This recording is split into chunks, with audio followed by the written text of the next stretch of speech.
Hello बच्चों, कैसे हो। मैं वीरेंद्र कुमार आपका फिजिक्स की इस क्लास में स्वागत करता हूं।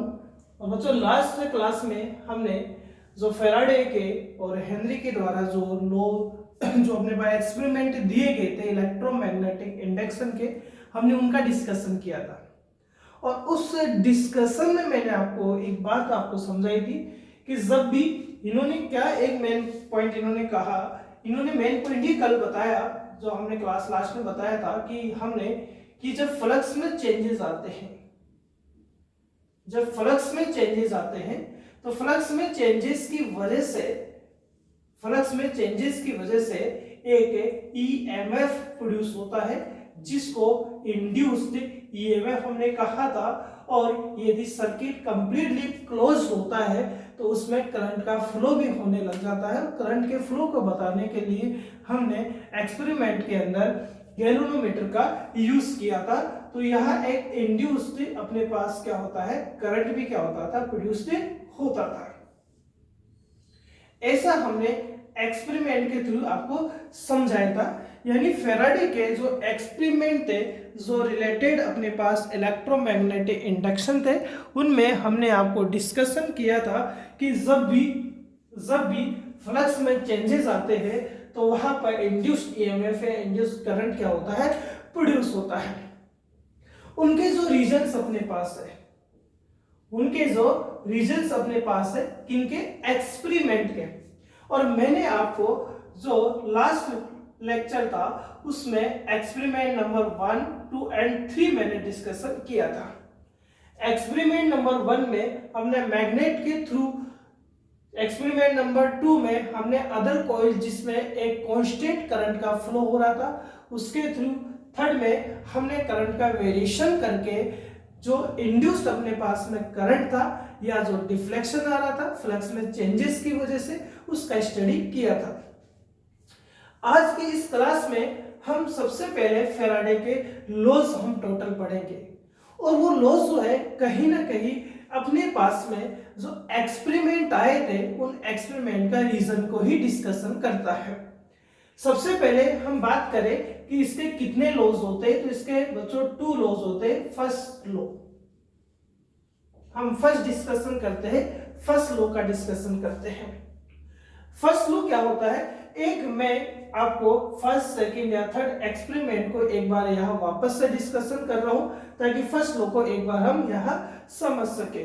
तो ये कल मैंने आपको बताया था कि बच्चों जैसे ये कॉइल है, ये कॉइल अपने पास है और इस कॉइल का मीन हो गया कि इससे बहुत सारे नंबर ऑफ टर्न्स क्या है, लपेटे गए हैं। ये इसकी एक्सिस है, ये एक्स की एक्सिस है।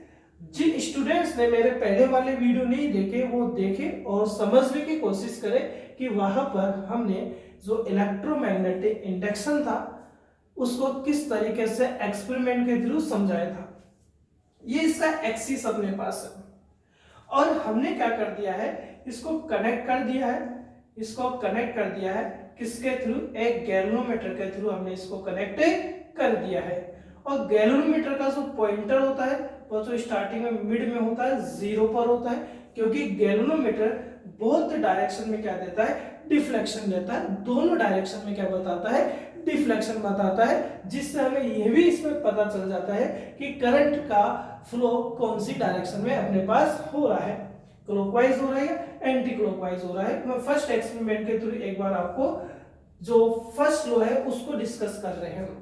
और ये अपने पास में क्या है बच्चों, ये एक मैग्नेट है और इस मैग्नेट में क्या है, ये नॉर्थ पोल ले लेते हैं और ये हम साउथ पोल ले लेते हैं। ये सेकंड वाला जो पोल है वो अपने पास साउथ पोल है, ये साउथ पोल है। मैग्नेटिक फील्ड लाइंस हमें पता है साउथ से नॉर्थ होता है, इसका मीन नॉर्थ में आउटवर्ड बाहर की साइड है और ये साउथ में इनसाइड अंदर की तरफ जा रही है अपने पास में, इसलिए मैग्नेटिक लाइन पे ऐसा हमने रिप्रेजेंट कर रखा है। अब यदि ये डायग्राम अपने को इस तरीके से समझ में नहीं आ रहा कि सर इस डायग्राम का मीन क्या है, तो इस डायग्राम का मीन क्या है कि देखो ये एक्सिस इसके ऊपर से पास हो रही है, मीन ये जो नंबर ऑफ टर्न्स कॉइल के है वो बैक साइड में है और ये जो नंबर ऑफ टर्न्स कॉइल के है वो फ्रंट साइड में। किस तरीके से, एक डिवाइस के थ्रू मैं आपको बताता हूं जो हमने खुद ने बनाई है। देखें इस तरीके से, इस तरीके से आप देखिए यहाँ, इस तरीके से देखिए ये एक डिवाइस हमने इस तरीके से बना रखी है। अब ये वायर जो है बच्चों, ये वायर बाहर की साइड निकला हुआ है। देखो ये बाहर की साइड आपके पास वायर है, और ये वाला जो वायर है बच्चों, ये वाला जो वायर है वो कहाँ पर है, जैसे मान लो ये इसका एक्सिस है, ये इसका एक्सिस, मतलब ये वाला इसका एक्सिस है, ये लाइन जो इसकी एक्सिस है, और ये इस तरीके से अपने पास है। हम बहुत सारे क्वेश्चंस करेंगे दोस्तों, एक्सरसाइज में बहुत सारे क्वेश्चन है, इन डिवाइस के थ्रू हम प्रैक्टिकली उन क्वेश्चन को सोल्व करेंगे। तो यहाँ इस तरीके से एक्सिस है, इसका मीन ये जो वायर्स है ये नंबर ऑफ टर्न्स का है बैक साइड में, मतलब ये वाले जो टर्न्स है, ये वाले जो टर्न्स है, ये टर्न्स वो इस साइड में है, ये वाले। तो ये वायर इस तरीके से अपने पास है, इस तरीके से।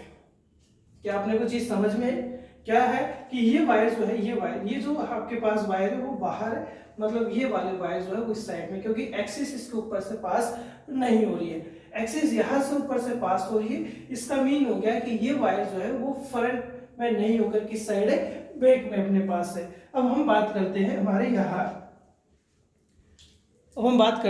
यहाँ कि जब हम नॉर्थ पोल्स को इसके पास में लेकर आते हैं, तो नॉर्थ पोल को पास में लाने पर हम क्या देखते हैं, इस कोइल में करंट का फ्लो होता हुआ देखते हैं, और वो करंट के फ्लो को बताने के लिए यहाँ पर गैल्वेनोमीटर अपने पास क्या है, प्रेजेंट है। यानी गैल्वेनोमीटर के थ्रू हम क्या देखते हैं कि हाँ यहाँ करंट का फ्लो हो रहा है, और उस करंट की फ्लो की वजह से यहाँ क्या आने लग जाता है, डिफ्लेक्शन आने लग जाता है।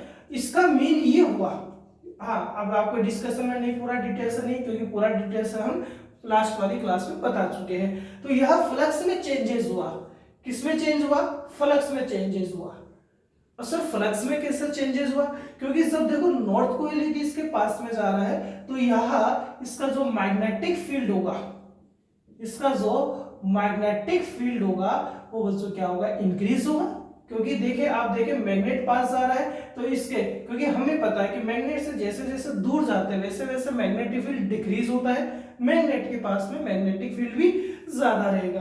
तो यदि हम इसको पास में लेकर गए, इसका मीन कोइल के पास में यदि मैग्नेट जा रहा है, तो यहाँ मैग्नेटिक फील्ड में क्या आ रहा है, चेंजेस आ रहा है, इंक्रीज हो रहा है। उसकी वजह से फ्लक्स में क्या आता है, चेंजेस आता है। फ्लक्स में क्यों चेंजेस आता है उसका भी डिस्कशन हम लास्ट क्लास में कर चुके थे, क्योंकि फ्लक्स का फॉर्मूला ही क्या होता है, मैग्नेटिक फ्लक्स का BA cos थीटा होता है। यानी यदि B में चेंजेस आएगा 100% उसके फ्लक्स में भी क्या आता है, चेंजेस आता है। और फ्लक्स में चेंजेस आने की वजह से यहाँ पर करंट जो होता है किसमें, इस कोइल के अंदर, क्योंकि इस कोइल में नॉर्थ पास जा रहा है तो एंटी क्लॉकवाइज करंट का फ्लो होगा, नॉर्थ दूर जाएगा तो साउथ करंट का, यानी साउथ करंट का भी, सॉरी हम ये कह सकते हैं कि साउथ पोल बनेगा, मीन यहाँ क्लॉकवाइज करंट का क्या होगा, फ्लो होगा, जिसको हम लास्ट क्लास में डिस्कशन कर चुके हैं। और नेक्स्ट क्लास में वापस से करेंगे जब हम लेंस के लॉ को और लेंस से लोकस से रिलेटेड इस तरीके के डायरेक्शन के क्वेश्चन हम जब करेंगे, तो प्रैक्टिकली जैसा भी मैंने बताया, जैसे हम ये डिवाइस भी ले लेंगे, इस तरीके से डिवाइस भी ले लेंगे, जिसमें हम वायर के थ्रू क्या बताएंगे कि कौन सा जो वायरिंग है नंबर ऑफ टर्न्स वो बाहर की साइड में, कौन सा अपने पास अंदर की साइड में है, तो वो सारी चीजें हम डिटेल से समझेंगे। तो यहाँ फर्स्ट लॉ को हम यहाँ से समझाते हैं, यानी जब यहाँ फ्लक्स में चेंजेस आता है तो वहां पर करंट क्या होने लगता है, इंड्यूस होने लगता है, यानी वहां पर ईएमएफ भी क्या होने लगता है, इंड्यूस। क्योंकि अपने को ये पता है कि करंट का यदि फ्लो हो रहा है तो करंट का फ्लो तभी हो सकता है जब वहां पर पॉजिटिव और नेगेटिव टर्मिनल दोनों ही प्रेजेंट हो। यदि दोनों ही प्रेजेंट हो रहे, इसका मीन यदि करंट का फ्लो हो रहा है तो करंट का फ्लो होने का मीन इस सेल का भी कोई ना कोई क्या है आपके पास ईएमएफ है, और यदि ईएमएफ है तो हम ये कह सकते हैं कि यहाँ पर फ्लक्स में चेंजेस की वजह से जब करंट का अपने पास में इंड्यूस होना होता है, या हम ये कह सकते हैं जो वोल्टेज होता है उसका जब इंड्यूस होना होता है, या वो इंड्यूस होता है या वो प्रोड्यूस होता है, तब इस इंसिडेंट को, इस घटना को हम क्या कहते हैं, इलेक्ट्रोमैग्नेटिक इंडक्शन कहते हैं। इसी को हम क्या कहते हैं, इलेक्ट्रोमैग्नेटिक इंडक्शन कहते हैं। तो कहीं ना कहीं आप ये देख रहे होंगे कि मैंने यहाँ पर इसमें जो करंट का फ्लो हुआ कोइल में, या ईएमएफ जो प्रोड्यूस हुआ, उसका रीजन मैंने यहाँ डिस्कशन किया है। वो रीजन ही अपने पास क्या होता है बच्चों, फर्स्ट लॉ होता है। यानी फर्स्ट लॉ क्या कहता है, फर्स्ट लॉ क्या कहता है, यदि यदि फ्लक्स में चेंजेस होता है तो फ्लक्स में चेंजेस होने की वजह से करंट या ईएमएफ क्या होता है, इंड्यूस्ड होता है, जिसे हम क्या कहते हैं, इलेक्ट्रोमैग्नेटिक इंडक्शन कहते हैं। और यही अपने पास में क्या होता है, इलेक्ट्रोमैग्नेटिक इंडक्शन का फर्स्ट लॉ होता है, जिसको हम फैराडे का भी क्या कहते हैं, फर्स्ट लॉ कहते हैं। अब सेकंड लॉ के थ्रू हम ये डिसाइड करते हैं या हम ये मेजर करते हैं कि यहां पर जो ईएमएफ प्रोड्यूस हुआ वो कितना हुआ, वो किस पर डिपेंड करता है। और यदि हमने ईएमएफ प्रोड्यूस करना सीख लिया, हमने ईएमएफ का मेजरमेंट करना सीख लिया बच्चों, तो हम फिर इसके अंदर जो करंट प्रोड्यूस हो रहा है, जो करंट अपने पास में क्या हो रहा है, इंड्यूस्ड हो रहा है, हम उसका भी क्या करेंगे, मेजरमेंट करेंगे। इसका मीन अपने पास ही हुआ कि हम इस लॉ के थ्रू, कौन से लॉ के थ्रू, सेकंड लॉ के थ्रू हम क्या करेंगे कि जो ईएमएफ या जो करंट अपने पास में प्रोड्यूस हो रहा था उसका भी मेजरमेंट करना सीखेंगे। और उसका मेजरमेंट यदि हम करते हैं तो देखें बच्चों, इसका मेजरमेंट हम कैसे करेंगे, हमें एक्सपेरिमेंट में हमने ये पढ़ा था क्या कि आप यदि इसको पास में लेकर गए तो फ्लक्स में चेंजेस ज्यादा होंगे, मैग्नेटिक फील्ड ज्यादा इंक्रीज होगा, फ्लक्स में ज्यादा चेंज आएगा, तो यहाँ पर करंट का फ्लो भी ज्यादा दिखाई देगा। आप इसको दूर लेकर जाएंगे, फ्लक्स में चेंजेस आपके पास कम होंगे, या ऐसा आप कह सकते हैं कि दूर ले जाने पर मैग्नेटिक फील्ड वहां डिक्रीज होगा, फ्लक्स में चेंजेस आएगा, बट अपोजिट डायरेक्शन में यहाँ करंट का फ्लो होगा। एक मैंने बात और बताई थी कि यदि आप इस नॉर्थ को पास लाते टाइम में या साउथ को पास लाते टाइम में स्पीड को इंक्रीज कर दे, या दूर ले जाते टाइम भी आप स्पीड को क्या कर दे, इंक्रीज कर दे, तो आप जितना ज्यादा स्पीड को इंक्रीज करेंगे उतना ही ज्यादा फ्लक्स में वेरिएशन आता है और उतना ही ज्यादा इसमें ईएमएफ क्या होता है, इंड्यूस्ड होता है। इसका मीन ये हुआ कि कहीं ना कहीं जो फ्लक्स में चेंजेस आ रहे हैं उस फ्लक्स में चेंजेस का जो रेट अपने पास होगा, मैं मान लेता हूं कि फ्लक्स कितना है, d फाई है, फाई मान लेते हैं, ये लोग फाई मान लेते हैं। इसमें जो चेंजेस आएगा, चेंजेस का मीन क्या होगा, टाइम के रेस्पेक्ट में चेंजेस, जितना ज्यादा चेंजेस आएगा उतना ही ज्यादा यहाँ पर ई यहाँ मैं बता रहा हूं ईएमएफ है। क्या है बच्चों अपने पास, ई यहाँ क्या है, ईएमएफ है। कौन सा ईएमएफ है अपने पास में, ये इंड्यूस्ड ईएमएफ अपने पास है।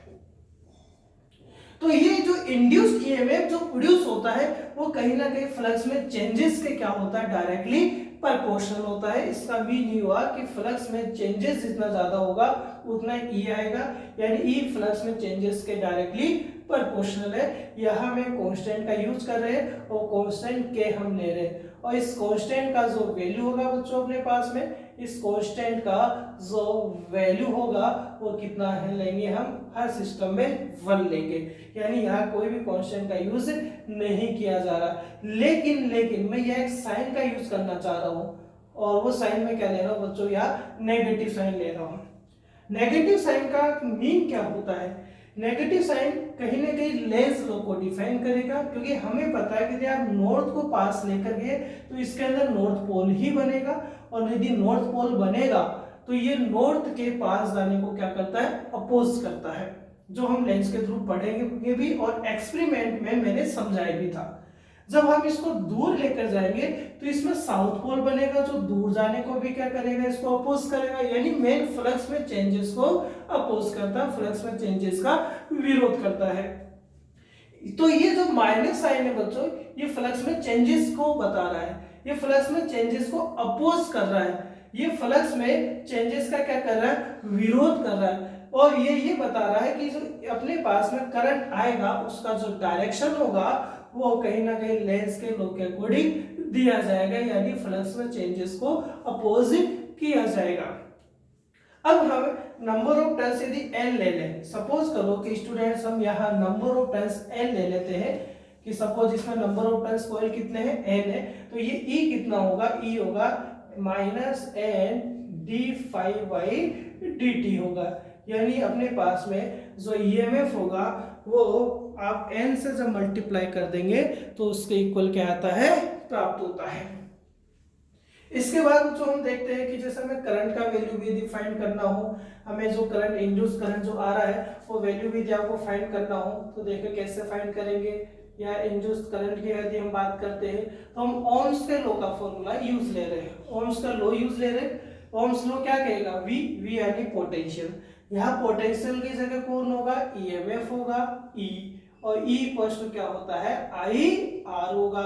सो आई इक्वल्स टू क्या होगा, ई वाई आर हो सकता है, करंट आपको चाहिए तो आई इक्वल्स टू ई, और ई का वैल्यू अपने पास क्या है यहाँ से minus N D five by D T, और वो जो डिवाइड में क्या है अपने पास आर है। सो आई इक्वल्स टू क्या आएगा, minus N upon R and D five by D T आएगा। तो ये अपने पास किसका फॉर्मूला है बच्चों, अपने पास जो इंड्यूस करंट है, इंड्यूस करंट जो फॉर्मूला है वो अपने पास फॉर्मूला। लेकिन इन दोनों फॉर्मूला से दो बातें अपने को और समझ में आ रही है, और वो दोनों बातें क्या है कि देखें जो ई प्रोड्यूस हो रहा है, जो ईएमएफ प्रोड्यूस हो रहा है वो रेसिस्टेंस पर डिपेंड नहीं कर रहा है। आप देख सकते हैं ई जो है वो कहीं भी अपने पास रेसिस्टेंस पर डिपेंड नहीं कर रहा है, बट जो करंट है, जो इंड्यूस्ड करंट है वो कहीं ना कहीं इस कॉइल के रेसिस्टेंस पर भी क्या करता है, डिपेंड करता है। यानी आप ये लिख सकते हैं क्या कि induced EMF is not depend on R, but induced जो करंट है बच्चों अपने पास में वो डिपेंड करता है, किस पर डिपेंड करता है, ऑन द रेसिस्टेंस। ये रेसिस्टेंस पे क्या करता है, डिपेंड करता है। बच्चों इनसे रिलेटेड जो भी न्यूमेरिकल होगा, न्यूमेरिकल का जो बैच होगा या न्यूमेरिकल की जो क्लास होगी अपने पास, जो लेक्चर होगा अपने पास वो डिफरेंट रहेगा। उसमें टॉपिक का डिस्कशन हम नहीं करेंगे, हम केवल और केवल उसमें न्यूमेरिकल का डिस्कशन करेंगे। यानी न्यूमेरिकल का क्लास अपना बिल्कुल अलग ही रहेगा, लेकिन कॉन्सेप्ट यदि यूज आता है तो कॉन्सेप्ट को मैं वहां डिस्कशन करूंगा। अब यदि अपने पास में ये हम फाइंड कर चुके हैं तो जो हम यह चार्ज भी फाइंड कर लेते हैं, जिसको कहा जाएगा इंड्यूस चार्ज। इसको क्या कहा जाएगा, इंड्यूस चार्ज भी कहा जाएगा। तो यह बच्चों हम इंड्यूस चार्ज का फॉर्मूला भी क्या करते हैं, फाइंड करते हैं। देखो क्या होता है इंड्यूस चार्ज का फॉर्मूला, जो हम यहां देखते हैं, इसको एक्सपेरिमेंट को थोड़ा सा हम यहां क्लीन कर लेते हैं, देखते क्या होता है। देखिए तो हमने करंट का जो फॉर्मूला पढ़ा होता है, करंट क्या होता है बच्चों, करंट होता है dq/dt। dq/dt यानी जो चार्ज का फ्लो होता है, उस चार्ज के फ्लो को हम क्या कहते हैं, करंट बोलते हैं। या ये कह सकते हैं कि चार्ज का जो फ्लो हो रहा है उसके रेट को हम क्या बोलते हैं, करंट बोलते हैं। तो यहां से आपको क्या चाहिए बच्चों, dq चाहिए। सो dq इक्वल्स टू क्या आ गया, idt आ सकता है अपने पास में। idt, आई या इंड्यूस करंट होगा। सो आई देखो हम यहाँ फाइंड कर चुके हैं। आई का फॉर्मूला क्या है अपने पास में, N Y R D five divided by क्या है, डी टी है अपने पास में। मल्टीप्लाई किसका हो रहा है, यहाँ डी टी का ही हो रहा है बच्चों अपने पास में। यहाँ मल्टीप्लाई हमने आई का वैल्यू रखा है, डी टी से मल्टीप्लाई किया है, डी टी से डी टी कैंसिल आउट हो रहा है। सो डी क्यू अपने पास में कितना आ रहा है, minus N Y R and D five आ गया। बट ये अपने पास इंड्यूस चार्ज का फॉर्मूला नहीं होता है। हमें ये पता है कि फ्लक्स में क्या आता है, वेरिएशन आता है। फ्लक्स में वेरिएशन आता है तो मैं मान लेता हूं कि इनिशियली फ्लक्स कितना था अपने पास, φ1 था, और जब फ्लक्स में चेंजेस आया तो फाइनल फ्लक्स कितना हो गया अपने पास, φ2 हो गया। φ2 इंक्रीज भी हो सकता है तो डिक्रीज भी हो सकता है। तो ये इनिशियली फ्लक्स φ1 ले लिया, फाइनल फ्लक्स क्या ले लिया हमने, φ2 ले लिया, क्योंकि हम ये देख पा रहे हैं कि यहाँ पर फाइ के रेस्पेक्ट में हम क्या करेंगे, इंटीग्रेशन करेंगे, और इधर क्यू चार्ज के रेस्पेक्ट में हम क्या करेंगे, इंटीग्रेशन करेंगे। तो टोटल करंट के चेंजेस की वजह से या फ्लक्स में चेंजेस की वजह से टोटल जो चार्ज प्रोड्यूस होता है वो भी हम यहाँ फाइंड करेंगे। तो यहाँ हम इंटीग्रेशन कर रहे हैं, इंटीग्रेशन या डी क्यू का इंटीग्रेशन बच्चों, यह इंटीग्रेशन में माइनस बाहर ले लेते हैं एन बाई आर, एन क्या आ जाएगा डी फाइव, फाइव के रेस्पेक्ट में इंटीग्रेशन हो रहा है और फाइव का लिमिट यहाँ कहाँ से कहाँ तक है, फाइव वन से फाइव टू तक हमने ले रखा है, यानी फ्लक्स में जो चेंजेस हो रहा है वो हम यहाँ फाइव वन से फाइव टू तक मेजर कर रहे हैं। और यदि फाइव वन से फाइव टू तक यदि मेजर करते हैं तो देखिए बच्चों यहाँ क्या है, ये थोड़ा सा ब्लर दिख रहा है, सो यहाँ डी टी है, यह हम देखें डी क्यू का इंटीग्रेशन बच्चों क्यू रहेगा, यह minus N upon R constant है बाहर आ जाएगा, और डी फाइव का इंटीग्रेशन ओनली क्या होगा फाइव होगा, और ये माइनस फाइव वन से सॉरी प्लस फाइव वन से क्या हो गया अपने पास में फाइव टू हो चुका है। अब यदि हम इसका इंटीग्रेशन कर चुके हैं तो इसका लिमिट आप पुट कर दीजिए, और लिमिट कैसे पुट करेंगे, यहाँ फाइव की जगह सबसे पहले अपर लिमिट रखा जाएगा फाइव टू, माइनस का साइन आएगा, इंटरवल है आपके पास में, और यहाँ फाइव की जगह क्या रखा जाएगा फाइव वन रखा जाएगा। और भी यदि आप इसको और ज्यादा सोल्व करना चाहते हैं तो आप माइनस के साइन को अंदर ट्रांसफर कर सकते हैं, यदि माइनस साइन अंदर ट्रांसफर होगा तो ये बच्चों किसका हो जाएगा अपने पास में प्लस का हो जाएगा, सॉरी माइनस का हो जाएगा, और ये किसका हो जाएगा प्लस का हो जाएगा। तो ये अपने पास में आप देखेंगे कि इलेक्ट्रोमैग्नेटिक इंडक्शन के कितने लो थे, दो लो थे। नेक्स्ट क्लास में हम लेंस के लॉ को क्या करेंगे डिस्कशन करेंगे, और लेंस का जो लॉ है वो एनर्जी कंजर्वेशन को फॉलो करता है। ठीक है बच्चों, उम्मीद है कि आपको ये क्लास समझ में आई होगी। फिर भी आपका कोई भी क्वेश्चंस वगैरह रहता है तो आप कमेंट बॉक्स में जाइए और कमेंट कर सकते हैं। ठीक है बच्चों, थैंक यू।